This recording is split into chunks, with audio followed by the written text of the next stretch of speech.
शायद आपसे परमिशन मांगे तो थर्मल प्रॉपर्टीज ऑफ मैटर ये शुरू करना है हमने आज। ये क्या होती हैं इन पे बातचीत करते हैं थोड़ा सा। और मेरा अपना मानना है ये समझ में आने के बाद थर्मोडायनेमिक्स सबसे इंटरेस्टिंग ब्रांचेज में से एक आपको लगेगी। आपको लगेगा ये तो बहुत प्रैक्टिकल बातें हैं, हमारे आसपास की चीजें हैं।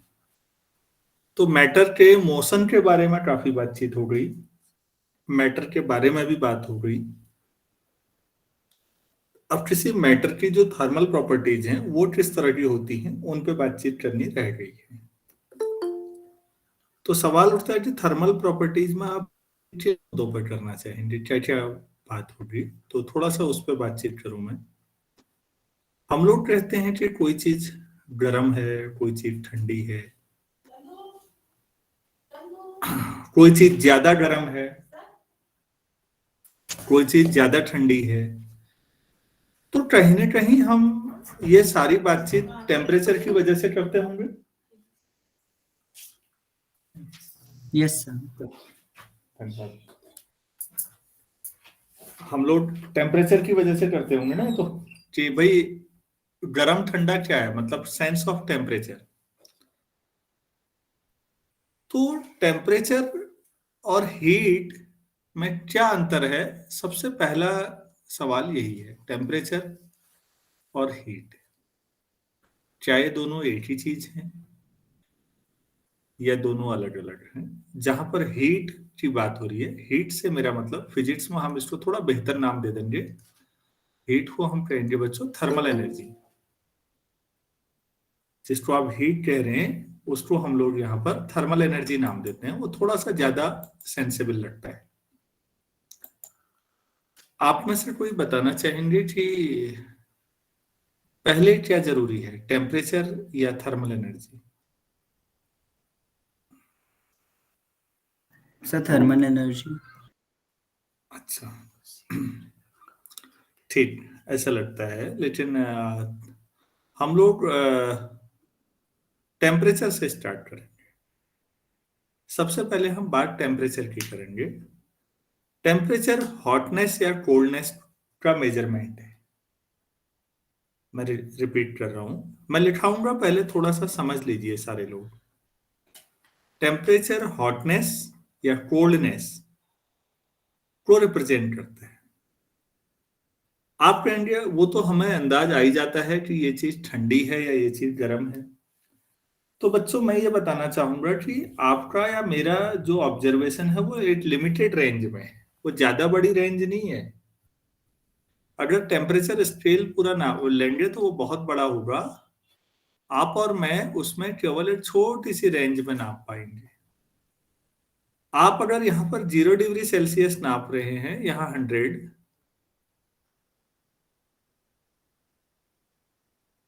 हाथों से टच करके शायद ही मेजर कर पाएंगे सही, क्योंकि मेजरमेंट के लिए आपको उस पर टच करना पड़ेगा ना। तो क्या आप 150, 200, 250, 300 डिग्री सेल्सियस को भी टच करना पसंद करेंगे टेम्परेचर पता करने के लिए? जाहिर सी बात है, नहीं, कोई पसंद नहीं करेगा। तो फिर बिना टच किए आप कैसे बता पाएंगे कि इसका टेम्परेचर क्या है? पहला सवाल। और अगर टच कर भी लिया तो भी कौन सा पता लगता है 150 है या 200 डिग्री सेल्सियस है? तो आप ऐसे 0 से नीचे भी सोचिएगा। -1, -2, -50, 60। आपने सियाचिन ग्लेशियर के बारे में सुना होगा कि इंडियन आर्मी के जवान -6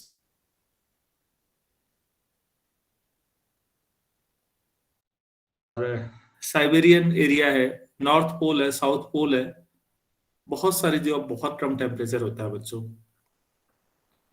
क्या आप ठंडे का अनुमान लगा के टेम्परेचर बता पाएंगे वहां पर? ठंडा रहेगा आप अंदाज नहीं कर सकते। तो मनुष्य जो ऑब्जर्व करता है वो बहुत लिमिटेड रीजन में है। ये बात समझ में आई आप लोगों को? Yes sir. तो यहां से समझ में आया होगा कि इंसान को लगा होगा कोई मशीन ऐसी हो जो इस टेम्परेचर को मेजर कर सके। तो बच्चों यहां से कंसेप्ट थर्मोमीटर का आता है। जो थर्मोमीटर आप लोग यूज करते हैं वो बहुत लिमिटेड रेंज वाला होता है, जिससे आप लोगों का बुखार नापा जाता है। नॉर्मली वो बहुत लिमिटेड रेंज है। क्यों? क्योंकि ह्यूमन बॉडी का टेम्परेचर बहुत ज्यादा फ्लक्चुएट नहीं करता। ज्यादा फ्लक्चुएशन में तो डेथ हो जाएगी हमारी। तो हमें इन मुद्दों पे भी बात करनी है। थर्मामीटर में क्या क्या डाला जाता है अंदर लिक्विड में, किसी को मालूम है? मरकरी। मरकरी। मरकरी डालते हैं हम लोग, और वो जब गर्म होता है तो वो एक्सपेंशन होता है, फैलता है जहां तक फैले। जितना ज्यादा टेम्परेचर होगा उतना ज्यादा फैलेगा। उससे आपको अंदाज आ जाता है कि अच्छा इतना बुखार है आज हमें। तो लेकिन यहाँ पर एक चीज ऑब्जर्व करिए आप। यहां से ये बात भी समझ में आ रही है कि कई चीजें हैं जो गर्म करने पर एक्सपेंड होती हैं, फैलती हैं। इसका मतलब हमें उन मुद्दों पर भी सोचना पड़ेगा कि अगर कोई चीज गर्म करने पर एक्सपेंड होती है या फैलती है तो कितना फैलती है, कितना एक्सपेंड होती है, वो भी हमें जानना पड़ेगा। गर्म होने पर चीजें फैलती हैं, ये तो सारे लोग जानते होंगे। अधिकतर चीजें फैलती हैं, सभी नहीं फैलती, कई सिकुड़ती भी है। आप लोगों में से कोई उदाहरण देना चाहेंगे? प्लास्टिक। हाँ, प्लास्टिक है। अच्छा, कई लोग कहते हैं कि गर्म होने पे चीजें सॉलिड से लिक्विड की तरफ जाती है, पिघलने लगती हैं। उल्टा भी हो सकता है। बेसन और पकौड़े का सेंस समझिए तो।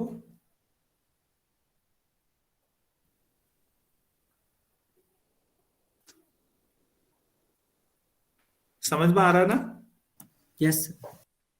लेकिन ये एक्सेप्शन बहुत कम है। अधिकतर चीजें टेम्परेचर बढ़ने पे फैलती हैं। हम पहले इस बात को समझते हैं।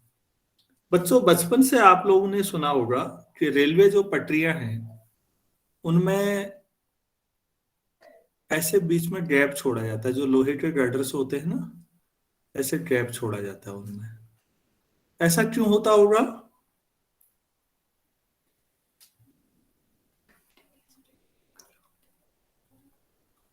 और कोई? अगर वो एक्सपैंड करे तो एक दूसरे के ऊपर ना है। हाँ, अगर गर्मियों में टेम्परेचर, जनरली ट्रेन मैदानी हिस्सों में चलती हैं और अधिकतर मैदानों में भारत में ठंडा की जो गर्म बहुत होता है। गर्म होने पे अगर आप रेलवे गर्डर एक दूसरे से सटा के लगाएंगे तो गर्मियों में जब वो फैलेंगे ना तो वो ऐसे टेढ़े हो जाएंगे, तो ट्रेन पटरी से बाहर निकल जाएगी, एक्सीडेंट हो सकता है। तो आप थोड़ा गैप छोड़ देते हैं जितना ये दोनों, ताकि गर्मियों में अगर ये फैलेंगे भी तो ऐसा हो जाएगा। अब ये 20 का गैप भर जाएगा, पटरियां टेढ़ी ना हो। बच्चों, जो बड़े बड़े ब्रिज होते हैं ये ऐसे, तो इसमें क्या होता है, एक हिस्सा फिक्स्ड होता है ब्रिज का, ये फिक्स है। एक हिस्से में यहाँ पर बड़े बड़े रोलर लगे होते हैं गोल। ये लोहे का बहुत बड़ा ब्रिज है, तो एक एंड तो फिक्स है, दूसरा एंड भी फिक्स होगा तो दिक्कत हो सकती है। अगर दिन का टेम्परेचर बहुत ज्यादा और रात का बहुत ठंडा है तो इसमें लगातार एक्सपेंशन और कंप्रेशन दोनों होंगे, तो ब्रिज कमजोर पड़ सकता है। तो तरीका यह होता है, ब्रिज का दूसरे एंड के नीचे टायर जैसे लोहे के गोल लगा दिए जाते हैं छोटे से, तो ये हिस्सा रोल कर लेता है आगे पीछे थोड़ा सा। तो बहुत ज्यादा नहीं होता, लेकिन ये करना जरूरी है। तो टेम्परेचर का इफेक्ट आपको दिखता होगा।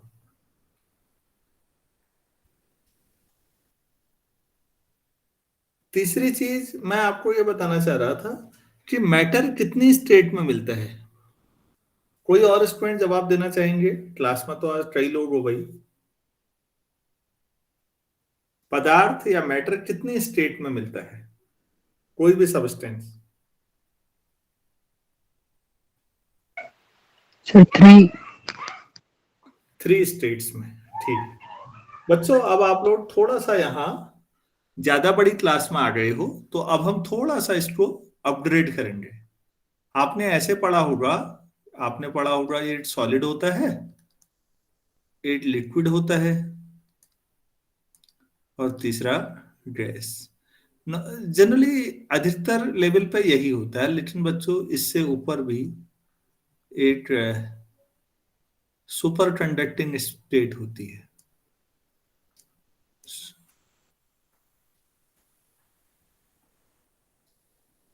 और एक सबसे नीचे, गैस से भी नीचे एक स्टेट और होती है, उसको कहते हैं प्लाज्मा। तो अब अगर आपसे आपके लेवल पे पूछा जाए कि सब्सटेंस कितने हैं, तो वैसे तो नॉर्मली 3 हैं, लेकिन बहुत एक्सट्रीम हाई टेम्परेचर पर प्लाज्मा स्टेट होती है और एक्सट्रीम लो टेम्परेचर पर सुपर कंडक्टिंग स्टेट होती है। ये क्या होती हैं मैं थोड़ा सा समझा देता हूं आपको। तो आप लोगों ने प्लाज्मा सुना है कभी, किसी ने फिजिक्स में प्लाज्मा, बायो में नहीं, बायो में तो प्लाज्मा सुना ही होगा, ब्लड में डब्ल्यूबीसी, आरबीसी, प्लेटलेट्स, प्लाज्मा, ऐसा शब्द सुना होगा। क्या किसी बच्चे ने फिजिक्स में प्लाज्मा सुना है? Yes sir. अच्छा, ठीक। तो काफी हायर स्टेट में जो सब्सटेंस मिलता है उस स्टेट को प्लाज्मा कहते हैं। और plasma research laboratory PRL Ahmedabad में है, गुजरात में, भारत में बहुत बड़ा रिसर्च इंस्टीट्यूट है और काफी शानदार स्कोप है जिंदगी में, अगर आप लोग चाहें काम करें।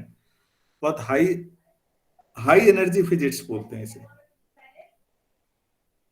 ये क्या होता है थोड़ा सा ये समझते हैं। आप सभी लोगों को मैं ये मान के चल रहा हूं कि बेसिक केमिस्ट्री अब सभी ने पढ़ ली होगी। तो केमिस्ट्री पढ़ने के बाद अब सभी लोगों को ये मालूम है कि न्यूट्रॉन और प्रोटॉन न्यूक्लियस में है और इलेक्ट्रॉन उसके चारों ओर चक्कर लगा रहे हैं डिफरेंट ऑर्बिट्स में। ऐसा आप लोगों ने, मैं मान के चल रहा हूं, पढ़ लिया है। इसमें कितने कितने इलेक्ट्रॉन है इसकी बोर थ्योरी भी आप लोगों ने पढ़ ली है। मान लेते हैं बच्चों ये एक एटम है और इस एटम को हम थर्मल एनर्जी दे रहे हैं, क्योंकि हमें थर्मल थर्मल एनर्जी का ही रोल समझाना है। हम लोग इसको थर्मल एनर्जी दे रहे हैं, मतलब सरल शब्दों में गर्म कर रहे हैं। ये एक एटम है और डिफरेंट ऑर्बिट में इलेक्ट्रॉन है, जिसमें कितने इलेक्ट्रॉन होते हैं आप लोगों को मालूम होगा, बोर्स थ्योरी 2n² के हिसाब से। मैं तो ये जानना चाह रहा हूं कि अगर इस एटम को गर्म किया जा रहा है, सरल शब्दों में गर्म किया जा रहा है, फिजिक्स की लैंग्वेज में थर्मल एनर्जी प्रोवाइड की जा रही है, तो मैं इस ऑर्बिट को मान लेता हूं ए, इस ऑर्बिट को बीच वाले को बी और अंदर वाले को सी। तो आप लोग बताएंगे सबसे पहले इलेक्ट्रॉन किस ऑर्बिट से निकलेगा बाहर? ए वाले सर, ए से। चलो बहुत अच्छी बात है, ए से ही निकलेगा। ए से ही क्यों निकलेगा यार? क्यों का जवाब क्या देंगे हम?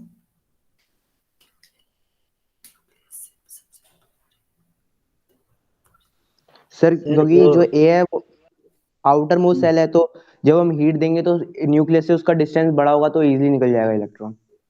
वेरी गुड, ठीक है। अच्छा, और गर्म करें इसे, जैसे 8 इलेक्ट्रॉन निकल गया, ठीक है, हम इसे थर्मल एनर्जी देते जा रहे हैं, अब क्या होगा? आराम से बताओ, घबराया मत करो, गलत होगा सही होगा मैं हूं बताने के लिए, आप परेशान मत होइए।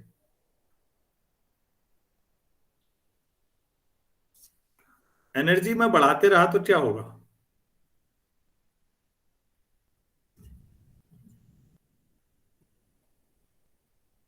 सर इलेक्ट्रॉन्स फ्री होते रहे। अच्छा, हेलो, किसी बच्चे का माइक ऑन है, प्लीज माइक अभी ऑन करें जब आपको जवाब देना हो, नहीं तो म्यूट करें।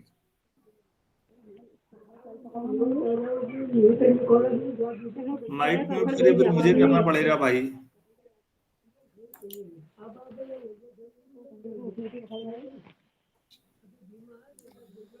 ललिता, ललिता, आपका माइक ऑन है प्लीज। Thank you. उससे क्या होता है, अननेसेसरी डिस्टरबेंस होता है। आप आंसर देने के लिए ऑन करिए फिर ऑफ कर दीजिए। अभी एक बच्चे ने बताया कि अगर हम किसी एटम को थर्मल एनर्जी देंगे तो सबसे पहले सबसे बाहर वाले ऑर्बिट से एक इलेक्ट्रॉन बाहर निकल जाएगा। चलो अच्छी बात है। अगर मैंने एनर्जी देना जारी रखा तो बाहर वाले ऑर्बिट से दूसरा भी निकलेगा, तीसरा भी निकलेगा, और गर्म करते जाइए बच्चों, टेम्परेचर बढ़ाते जाइए। मतलब तो एक स्टेट ऐसी आएगी जिसमें सबसे बाहर वाले ऑर्बिट में से सारे इलेक्ट्रॉन निकल जाएंगे। ठीक हो गया। अब मैंने अगर और देते गया मैं एनर्जी एटम को, तो अब क्या होगा, अब उससे अंदर वाला जो बी ऑर्बिट है वहां से निकलने शुरू हो जाएंगे। तो बच्चों आप बढ़ाते जाइए, एक दौर ऐसा आ गया कि सबसे अंदर का इलेक्ट्रॉन भी सब निकल गए। तो उस स्टेट में सोचिए क्या होता होगा। उस स्टेट में एटम के नाम पर केवल न्यूक्लियस बचेगा या नहीं?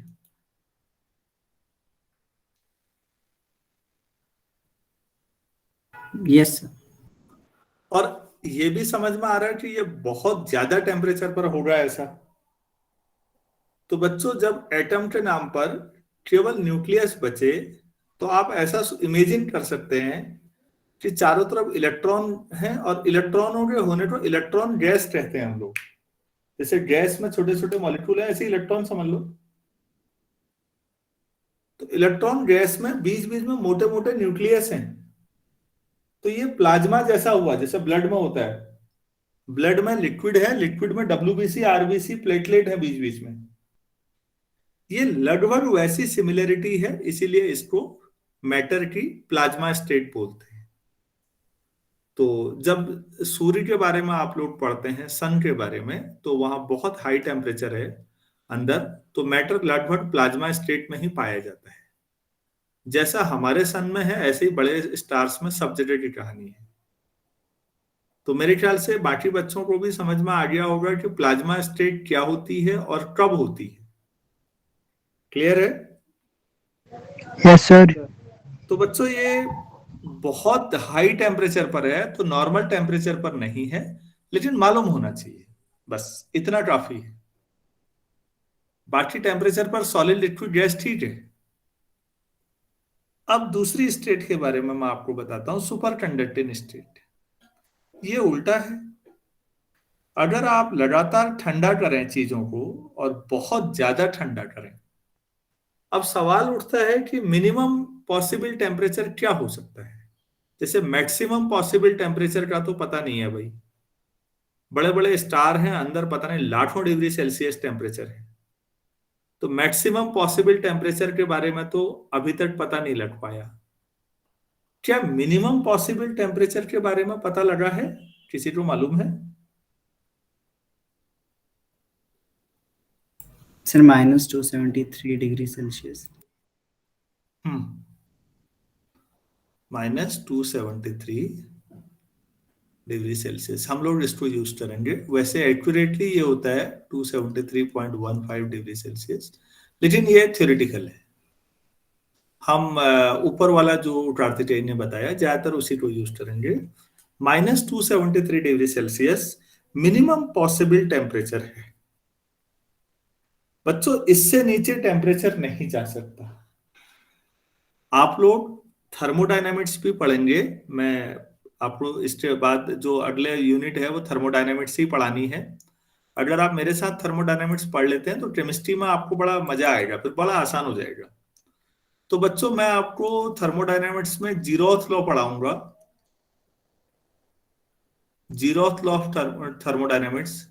उसके बाद फर्स्ट लॉ पढ़ाऊंगा, फिर सेकेंड लॉ भी पढ़ाऊंगा, और थर्ड लॉ का थोड़ा सा आइडिया दूंगा। ये इतना पढ़ाना है मैंने थर्मोडायनामिक्स में। तो बच्चों जो थर्ड लॉ ऑफ थर्मोडायनामिक्स है, इसको नस्ट हीट इक्वेशन भी कहते हैं। तो ये थर्ड लॉ ही बताता है कि -273 डिग्री सेल्सियस जो टेम्परेचर मिनिमम पॉसिबल की बात हो रही है, ये थ्योरेटिकली, प्रैक्टिकली पॉसिबल इतना नहीं, इतना नीचे जाना संभव नहीं है। थ्योरी कहती है कि हाँ -273। तो एक महान साइंटिस्ट हुए ब्रिटेन के, लॉर्ड केल्विन साहब। तो उन्होंने कहा कि ऐसा करते हैं, जो मिनिमम पॉसिबल है उसी को जीरो से शुरू करो, फिर वहीं से आगे को बढ़ाते जाओ। तो उनका जो मानना था, -273 को 0 केल्विन मान लो। तो ठीक है भाई, यहां से मान लिया गया। तो 0 केल्विन जब आप बात करते हैं तो -273 डिग्री सेल्सियस की बात कर रहे होते हैं। तो उन्होंने, इसका मतलब केल्विन एक दूसरी यूनिट आई थी टेम्परेचर नापने की, सेल्सियस भी यूनिट है, एक यूनिट और यूज करेंगे हम, फ़ारेनहाइट। 3 यूनिट के बारे में मैं आपको बताऊंगा। तो बच्चों, थर्ड लॉ जो आता है थर्मोडायनेमिक्स का, वो आपको बताएगा कि आखिर क्यों पॉसिबल नहीं है इतना टेम्परेचर पे जा पाना। ठीक है, -273 तो बहुत कम हो गया। जीरो के बाद -10, -20, -50 में ही बहुत दिक्कत आती है। तो ज्यो ज्यो हम ठंडा करते जाते हैं किसी पदार्थ को, किसी मैटर को, तो बच्चों उसका रेजिस्टेंस कम होने लगता है। रेजिस्टेंस मैं धीरे धीरे समझाऊंगा आप लोगों को कि रेजिस्टेंस इलेक्ट्रिक में मैंने समझाया था, फिर समझाने का कहीं मौका मिलेगा बताएंगे आपको। रेजिस्टेंस जिसमें कम होगा उसमें करंट बहुत तेजी से फ्लो हो जाएगी। तो रेजिस्टेंस कम होता जाएगा टेम्परेचर गिराते गिराते। तो आप ऐसे भी कह सकते हैं कि कंडक्टिविटी बढ़ते जाएगी और बिल्कुल बहुत नीचे जाके वो बहुत जबरदस्त कंडक्टर बन जाएगा। तो अब आप उसे सुपर कंडक्टर कह सकते हैं। सुपर कंडक्टर में ये माना जाता है थ्योरेटिकली कि अगर कोई मैटर सुपर कंडक्टर है माना, तो एक बार अगर उसमें करंट फ्लो हो गई, तो बच्चों पता नहीं कब तक करंट फ्लो होते रहेगी, फिर उसके बाद हफ्तों तक भी, महीनों तक भी, सालों तक भी। बिजली की खपत बहुत कम हो जाएगी क्योंकि स्विच ऑफ भी कर देते हो अब भी करंट फ्लो होते रहेगी। ये फायदा भी है, नुकसान भी है। किसी को करंट लग गया तो नुकसान भी है, फायदा भी है। तो सुपर कंडक्टिविटी अपने आप में एक मैटर की स्टेट है बहुत ही ज्यादा लो टेम्परेचर पर। इस पूरी बातचीत में एक तो दो मैटर की दो नई स्टेट के बारे में पता लगा आपको, जो एक्सट्रीम हाई और एक्सट्रीम लो पर हैं। बाकी 3 ठीक है, सॉलिड लिक्विड गैस बाकी जगहों पर रहते हैं। एक तो ये सीखा आपने, और दूसरा ये सीखा कि मिनिमम पॉसिबल टेम्परेचर तो मालूम है, मैक्सिमम पॉसिबल टेम्परेचर मालूम नहीं है। यहां तक किसी को कुछ कहना या पूछना है तो बोलिएगा प्लीज।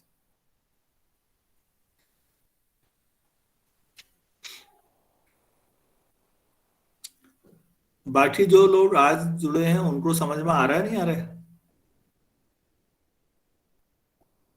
सर आ रहा है। अच्छा, चलिए ठीक है। तो बच्चों अब यहाँ पर एक बात बताइए, आजकल जाड़ों के दिन हैं, हमें जाड़ा क्यों लगता है? आप लोग मुझे बेवकूफ भी समझ सकते हैं कि सर जाड़ों में जाड़ा नहीं लगेगा तो और क्या होगा, ये भी जवाब दे सकते हैं। लेकिन हमें जाड़ा क्यों लगता है?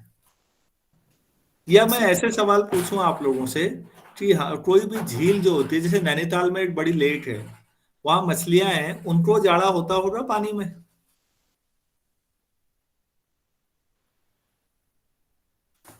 क्या मछलियों को भी जाड़ा होता होगा? यस अरे सर। भाई हाँ ना तो बोली दो। हाँ सर। अच्छा, और कोई स्टूडेंट क्या सोच रखते हैं इस मुद्दे पर? सर वो उसके सराउंडिंग पे निर्भर करता है ना, जैसे वो पानी में रह रही है तो मतलब वो जैसे नॉर्मल क्या होता है अटलांटिक रीजन में जो बियर होते हैं, मतलब अपने उसमें अपने फ्लीस बढ़ा देते हैं, अपने हेयर बढ़ा देते हैं ताकि वो उस सराउंडिंग में सरवाइव कर पाए। तो सेम हम्म। सिचुएशन शायद मछलियों के साथ भी होती है। अच्छा ठीक, मैं थोड़ा सा आपको बता देता हूं बच्चों। किसी भी जीवित प्राणी को ठंडा या गर्म क्यों और कब लगता है, पहले हम इसको समझते हैं। तो बच्चों, जो एनिमल्स होते हैं वो दो तरह के माने जाते हैं, टेम्परेचर के बेस पे दो तरह के। एक cold blooded animal,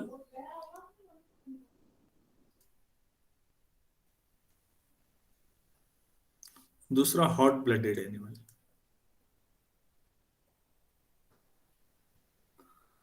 cold blooded animal वो है जिनकी बॉडी का टेम्परेचर फिक्स नहीं होता है, इनका बॉडी का टेम्परेचर नो फिक्स टेम्परेचर। जैसे अभी फिश की बात आई, इसमें फिश ही नहीं, ट्राइब प्लैंटन है। और दूसरा हॉट ब्लडेड एनिमल जिनकी बॉडी का टेम्परेचर फिक्स्ड होता है। तो जैसे हम लोग, हमारी बॉडी का टेम्परेचर बच्चों फिक्स्ड होता है, तो अगर हम उससे ज्यादा कम हो जाए तो बुखार आ जाता है, तबीयत खराब हो जाती है। तो हमारी बॉडी का टेम्परेचर फिक्स्ड है, ठीक हो गया। अब सराउंडिंग का टेम्परेचर तो घटता बढ़ता रहता है। तो आप ये सोचिए होता क्या है, गर्मियों के दिनों में, जैसे मान लेते हैं मैं किसी मैदानी हिस्से में हूं जहां बहुत गर्म होता है, तो गर्मियों में क्या होता है कि आसपास का टेम्परेचर ज्यादा है, मेरी बॉडी का कम है, तो हमेशा थर्मल एनर्जी ज्यादा टेम्परेचर से कम टेम्परेचर की ओर फ्लो होने लगती है। तो एनर्जी का फ्लो सराउंडिंग से मेरी बॉडी के अंदर हो जाएगा।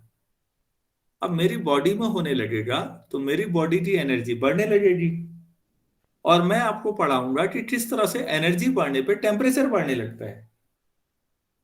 टेम्परेचर बढ़ना मतलब गर्म होना, तो मुझे गर्म लगने लगता है। अब इसका उल्टा भी सही है बच्चों, आजकल जाड़ा हो रहा है, सराउंडिंग का टेम्परेचर तो कम है, लेकिन हम लोग हॉट ब्लडेड एनिमल है, हमारी बॉडी का टेम्परेचर फिक्स है। तो हमारी बॉडी का टेम्परेचर है ज्यादा और आसपास का वातावरण जो है सराउंडिंग, उसका टेम्परेचर है कम। तो एनर्जी का फ्लो मेरी बॉडी से एटमॉस्फेयर की ओर होने लगेगा, तो मेरी बॉडी में से एनर्जी निकलते जाएगी। अब एनर्जी अगर लगातार निकलते जाएगी तो मेरी बॉडी की एनर्जी कम होते जाएगी मतलब। और बच्चों, एनर्जी कम होने का मतलब टेम्परेचर कम होना, टेम्परेचर कम होना मतलब ठंडा लगना, ठंडा लगना मतलब टेम्परेचर कम होना। क्या मैं समझा पाया? Yes sir.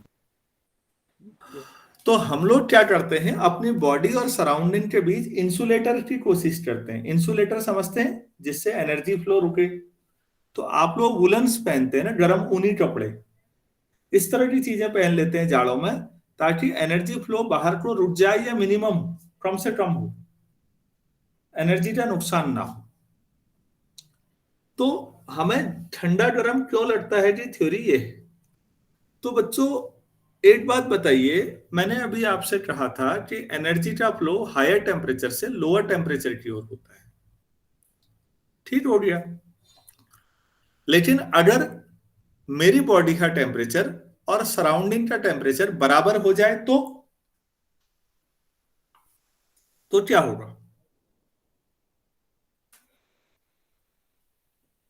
तो सर एनर्जी का फ्लो रुक जाएगा। इसको थोड़ा सा सुधार लेते हैं। एनर्जी का फ्लो होगा, मेरी बॉडी से बाहर को भी होगा, बाहर से अंदर भी, नेट फ्लो 0 होगा। कार्तिकेय ठीक है ना? Yes sir. हाँ, नेट फ्लो 0 होगा, तो मुझे उस समय ना तो गर्म लगेगा और ना ही ठंडा लगेगा। बच्चों, मछलियों के साथ यही होता है। मछलियों की बॉडी का टेम्परेचर ऊपर नीचे हो जाता है। तो नैनीताल में अभी पानी का जो टेम्परेचर होगा वही लगभग वही मछलियों का भी टेम्परेचर होगा। तो अब मैं दोबारा पूछ रहा हूं, क्या इस समय नैनीताल की मछलियों को ठंडा हो रहा होगा? No sir. बाकी बच्चों को भी समझ में आया भाई? Yes sir. Yes sir. हाँ, तो टेम्परेचर पे बड़ा फर्क पड़ता है। अच्छा, लेकिन अब यहाँ पर मैं एक चीज बता दूं बच्चों, ये जो फिक्स टेम्परेचर नहीं है कहा मैंने मछलियों का, इसका ये मतलब नहीं है कि टेम्परेचर मछलियां कितना भी घटा बढ़ा सकती हैं बॉडी का, ऐसा भी नहीं है। उसकी एक थोड़ी सी रेंज है। मुझे अलग अलग एनिमल्स की अलग अलग रेंज होती है, एक थोड़ा सा रेंज में वो फ्लक्चुएट करता है टेम्परेचर ऊपर नीचे। अगर इस हिसाब से, तो फिर पानी गर्म करना शुरू कर दें अगर हम, तो मछलियां अपनी बॉडी का टेम्परेचर बढ़ाते रहेंगी, तो पतला तुमने उबाल दिया, मछली जिंदा उसमें तैर रही है, फिर खाओगे कैसे? तो इसका मतलब यह है कि मछलियां थोड़ा सा रेंज तक कम ज्यादा कर सकती हैं, फिर ऐसा भी नहीं है कि आप ज्यादा डरोगे तो वो बेचारी जिंदा रह पाएगी, ऐसा नहीं है। सभी लोग इस बात को भी समझ पा रहे हैं ना, ऐसा मत सोच दीजिएगा। तो जो पानी में रहने वाले जीव जंतु हैं अधिकतर ऐसे ही होते हैं, कोल्ड ब्लडेड एनिमल कहते हैं इनको। कोल्ड ब्लडेड एनिमल थोड़ा सा ऊपर नीचे टेम्परेचर करके अपने आप को एडजस्ट कर लेते हैं, तो उनको उतना गर्म या ठंडा नहीं लगता। हमारी दिक्कत है तो हमें कपड़ों के बारे में सोचना पड़ा। यहां तक किसी को कोई डाउट है? No sir. अच्छा, तो बच्चों यहां पर एक सवाल और उठता है। अभी एक बच्चे ने वो अटलांटिक और ठंडी जगहों के बारे में बात की। बेटा कोई ठंडी जगह है मान लेते हैं, और वहां एक बड़ी लेक है। ये फिनलैंड में सोच लेते हैं, वहां दुनिया में सबसे ज्यादा लेक्स हैं। 3000 से ज्यादा लेक हैं फिनलैंड में, दुनिया में इतनी लेक और कहीं नहीं है। फिनलैंड में सबसे ज्यादा लेक है, और इसमें मछलियां थी इस लेक में, लेकिन जाड़ों में पूरी जम गई है। इतनी जम गई जबरदस्त कि ऊपर आप क्रिकेट खेल सकते हैं इस लेक के ऊपर से। मैं जानना चाह रहा हूं क्या नीचे सारी मछलियां मर चुकी होंगी या नहीं?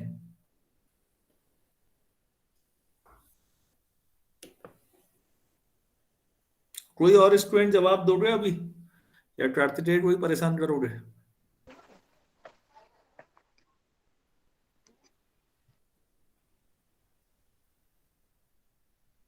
आप लोगों को तो बहाना कहने में टाइम लग रहा है यार बच्चों।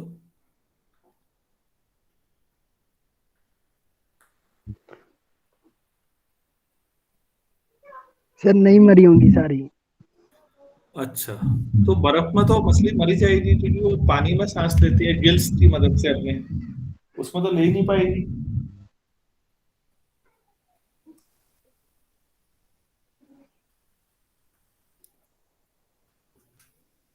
सर अगर ऊपर का पानी जम जाएगा तो जो नीचे का पानी होगा वो गर्म रहेगा, तो उस हिसाब से वो। ये आंसर सही है।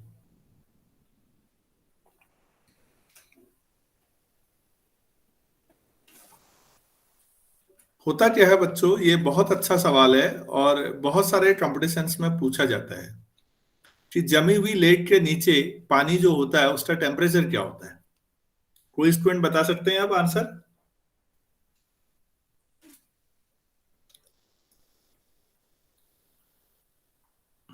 जब लेक फ्रोजन हो जाती है, ऊपर जम जाती है, तो नीचे का टेम्परेचर 4 डिग्री सेल्सियस होता है।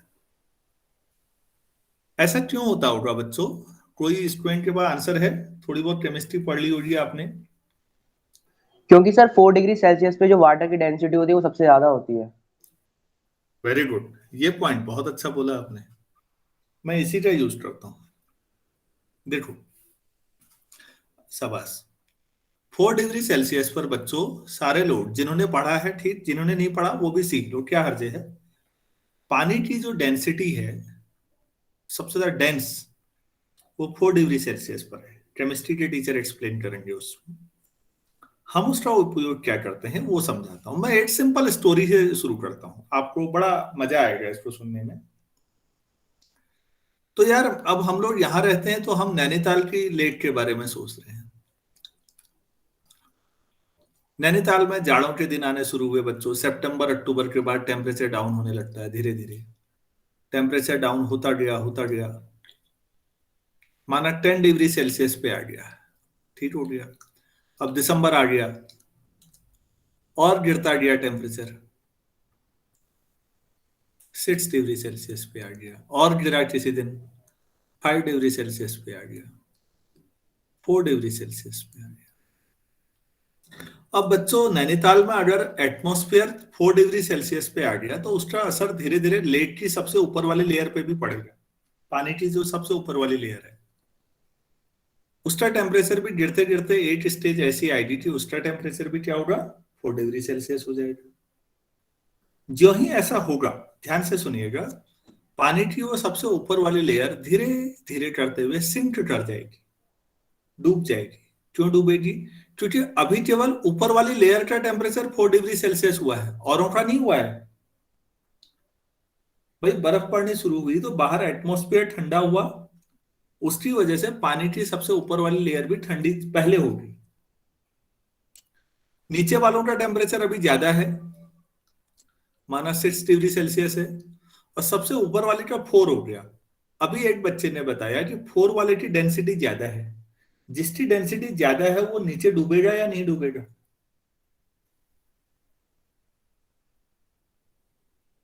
ये समझ में आया या नहीं आया? आया सर। नीचे वाले पानी का टेम्परेचर मैंने मान लिया 6 डिग्री सेल्सियस और सबसे ऊपर वाली लेयर का 4 डिग्री सेल्सियस। तो 4 वाले की डेंसिटी ज्यादा है तो जाहिर सी बात है वो लेयर सिंक कर जाएगी। और ये बहुत स्लो प्रोसेस है, ऐसा नहीं आपको दिखेगा ताल के किनारे ना, वो सबसे नीचे लेयर चले जाएगी। ठीक। अब बच्चों दूसरी लेयर आई। अब पता लगा नैनीताल में अभी भी बर्फ पड़ रही है, तो उसका टेम्परेचर भी 4 होगा, और जो ही 4 होगा वो भी सिंक कर जाएगी। ऐसा होता जाएगा, आप सोचते रहिए। और धीरे धीरे करके लास्ट में जो सबसे लास्ट वाली लेयर होगी वो ऊपर आएगी, और उसका भी 4 हो जाएगा एक बार। क्या लास्ट वाली भी डूबेगी?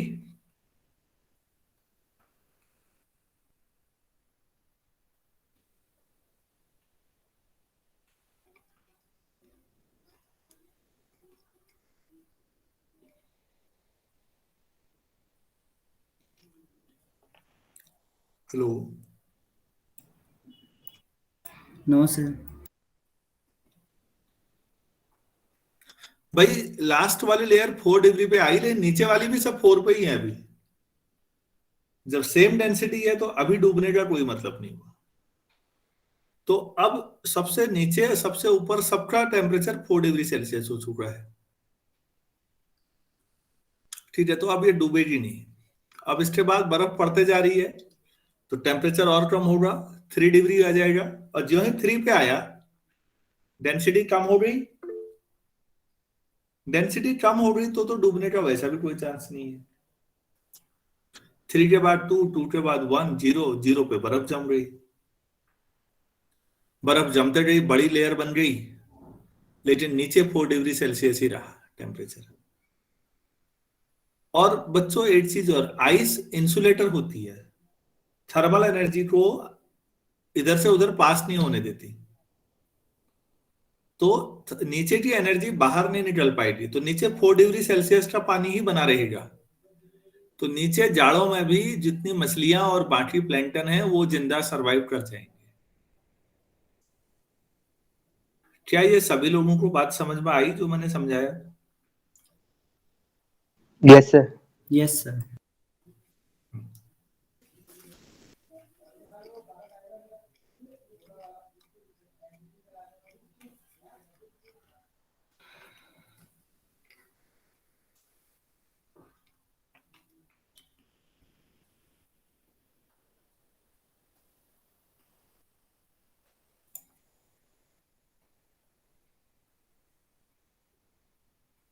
आप एक बात सोचिएगा,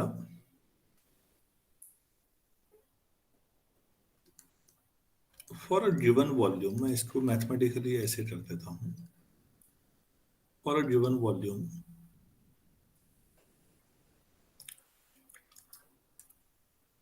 surface area of this is minimum।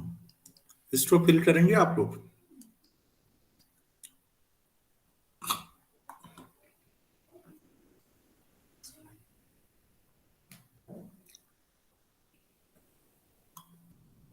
Manvendra,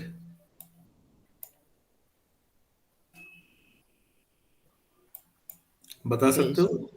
हाँ इसमें जी। शेप के बारे में बताना है क्या? अगर वॉल्यूम गिवन है तो सरफेस एरिया सबसे कम किसका होता है? Sir sphere. स्फेयर का। इसका आंसर स्फेयर है। लेकिन मुझे लगता है कई बच्चे नहीं समझ पाए। मुझे सरल शब्दों में समझाना चाहिए कि मैं क्या कहना चाह रहा हूं। बच्चों ऐसा है,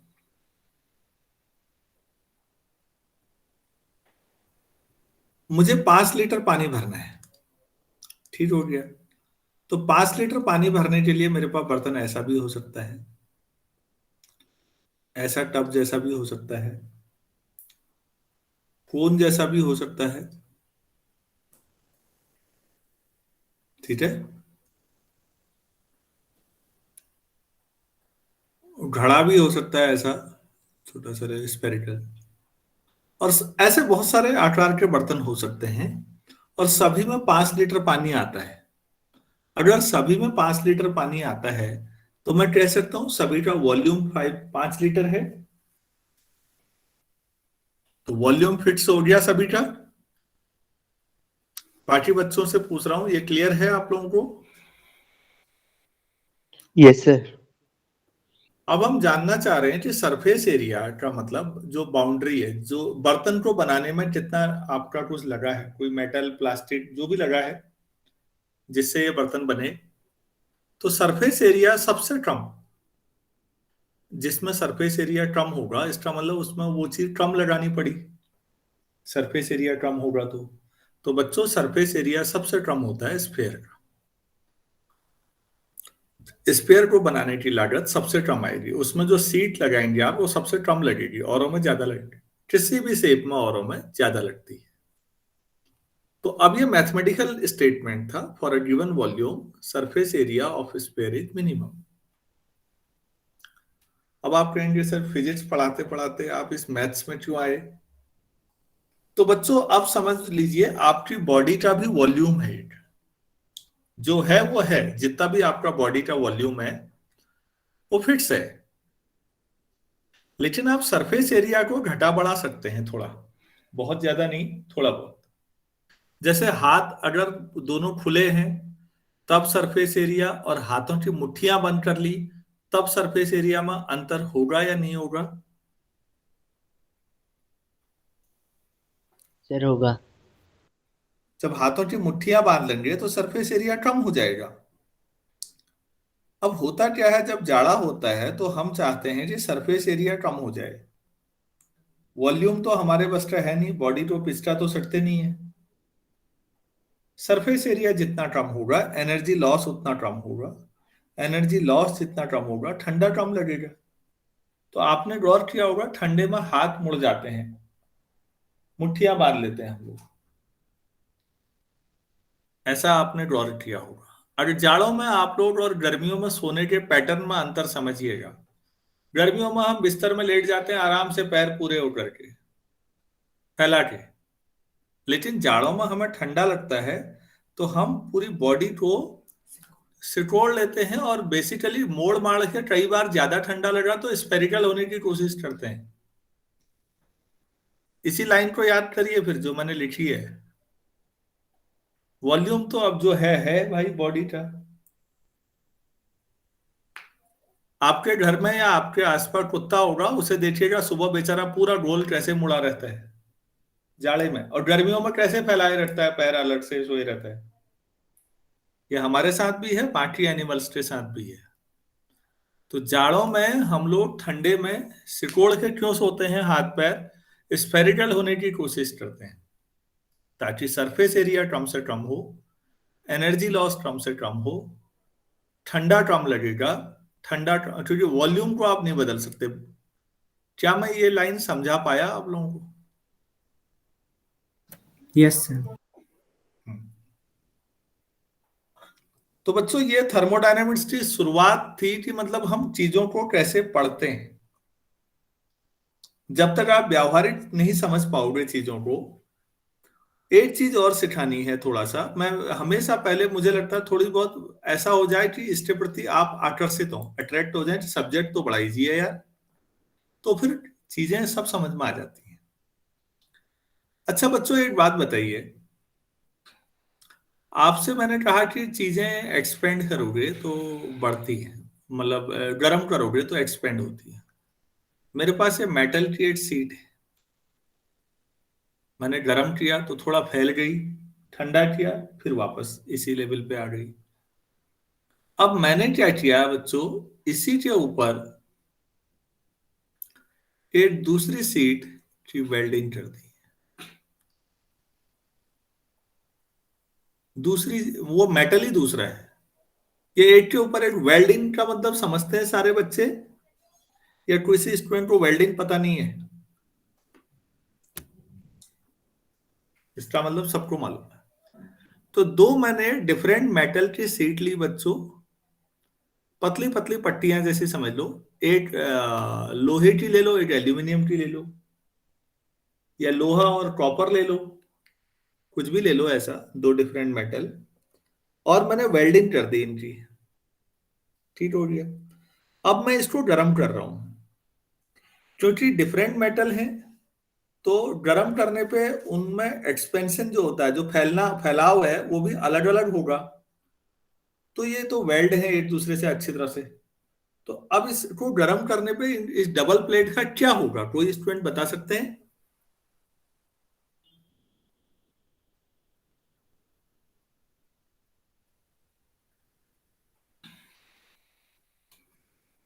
अरे भाई, समझ में आ रहा है कि सब नहीं आ रहा सवाल समझ में? आ रहे सर। दो पतली पट्टियां ले ली, जैसे मैंने एक टिन की ले ली, टिन ले लिया और एक एल्यूमिनियम ले लिया, मैंने वेल्ड कर दिया। अब मैंने इसको गर्म किया। गर्म करने पे क्या होगा? जब तक अलग अलग थी, गर्म करने पे फैली और कोई दिक्कत नहीं, लेकिन अब एक का फैलाव ज्यादा है, एक का कम है, तो क्या होगा इसमें? सर ये एक तरफ से कॉन्वेक्स बन जाएंगी। हम्म बच्चों, ऐसा होगा, ये वेल्ड हो, ये टेढ़ी हो जाएगी ऐसे।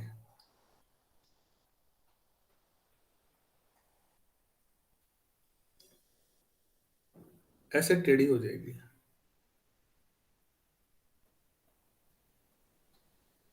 ज्यादा हो जाता है। जिसमें ज्यादा एक्सपेंशन होता है वो बाहर की साइड होगी, क्योंकि आप रोड में देखिए ऐसे बाहर से चलने पे ज्यादा चलना पड़ता है। और जो चीज कम फैलती है वो अंदर की तरफ होगी। समझ में आया? Yes sir. अब आप कहेंगे सर ये तो ठीक है, इसका करना क्या है? तो बच्चों, आप लोगों के घर में आयरन है, इलेक्ट्रिक प्रेस? यस अरे सर। भाई, कपड़े प्रेस करने वाली प्रेस है नहीं?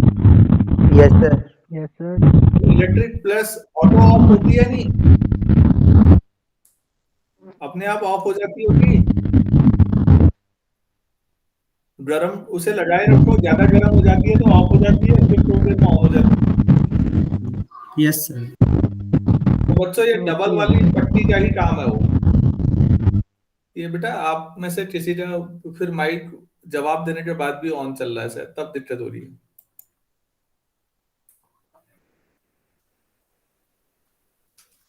ये क्या नाम है, वही अनमोल। बच्चों, प्रेस के अंदर ऐसी ही पट्टी लगी होती है, और वो दो टर्मिनल के बीच में है ऐसे पट्टी। ये ऐसे लगी होती है, जो ही आप प्लग ऑन करते हो यहां से, तो ये गर्म होती है, थोड़ी देर में गर्म होते ही ये ऐसे आ जाती है, ज्यादा गर्म होते ही ऐसे मुड़ते ही डिस्कनेक्ट हो जाती है। डिस्कनेक्ट हो जाएगी तो पावर ऑफ हो जाएगी। थोड़ी देर में ठंडा होते ही फिर ये सीधी हो जाती है, तो सीधी होते ही सामने फिर टच होने लगती है, फिर करंट फ्लो होने लगता है। इतनी सी बात है। क्या मैं समझा पाया? Yes sir.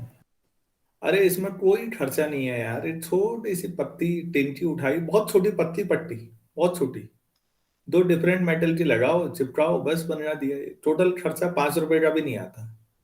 लेकिन दुकानदार बताता है, देखिए साहब, ये ऑटो ऑफ वाली इलेक्ट्रिक प्रेस है, वैसी नॉर्मल होती तो 500 की है, ये 800 की है।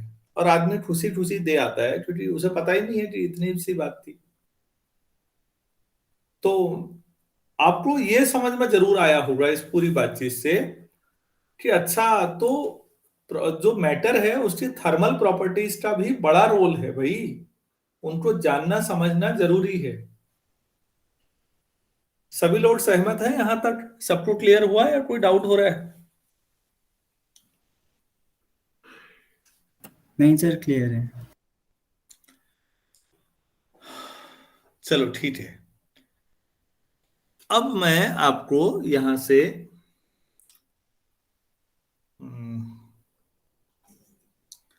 स्पेसिफिक हीट के बारे में थोड़ा सा समझाता हूं, फिर लिखाऊंगा नेक्स्ट लेक्चर में ही। अब क्योंकि मैंने काफी देर तक अब आपको समझा दिया, अब इस समय क्या लिखोगे?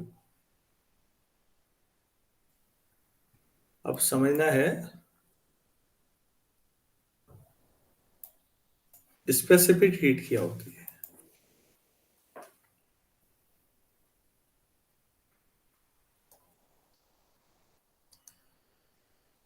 हम जो नोट्स वाला काम है वो कल करेंगे, आज मैं केवल समझा दे रहा हूं। कुछ नहीं है बेटा, केवल कोई चीज यूनिट मास ले लीजिए। यूनिट मास मतलब 1 kg। तो उसका अगर टेम्परेचर जितना है वहां से 1 यूनिट बढ़ाना पड़े, यूनिट मास 1 किलो समझ लो, कोई चीज है 1 किलोग्राम है, उसका टेम्परेचर अभी कुछ होगा, अब जितना है उससे 1 यूनिट बढ़ाना है, तो भाई आपको एनर्जी देनी पड़ेगी या नहीं? जो एनर्जी देनी पड़ेगी उसको कहते हैं स्पेसिफिक हीट। बस, कुछ नहीं है, मैं रिपीट कर रहा हूं। अगर यूनिट मास का टेम्परेचर 1 यूनिट बढ़ाना हो तो जो आप एनर्जी प्रोवाइड करेंगे इसके लिए, that is called specific heat. Specific शब्द जब भी आएगा फिजिक्स में तो मान के चलिए यूनिट से रिलेटेड होगा, हर चीज यूनिट हो जाएगी वहां पर। दूसरा है लेटेंट हीट, लेकिन मैं उसे नहीं समझा रहा हूं अभी। लेटेंट हीट वो बड़ा इंटरेस्टिंग होगा, लेटेंट हीट उस पर बाद में बातचीत करेंगे। अब आप लोग बताइए, यहां तक कोई ऐसी चीज है जो आपको समझ में ना आई हो अभी तक, जो मैंने बताई और आपको नहीं आई? सारा क्लियर है? Yes sir. चलिए ठीक है, फिर हम कल इसको शुरू करते हैं। पहले थर्मामीटर के बारे में बताना शुरू करेंगे, अलग अलग टाइप के और अलग अलग तरह की यूनिट है हमारी, उन पे बात करते हैं। फिर बाकी मैटर की बाकी properties, linear expansion, areal expansion, volume expansion, उनमें रिलेशन, इन सब चीजों पे बात करते हैं। किसी बच्चे को कुछ पूछना है, कुछ कहना है तो बोलिएगा प्लीज। निसंकोच बोलो भाई।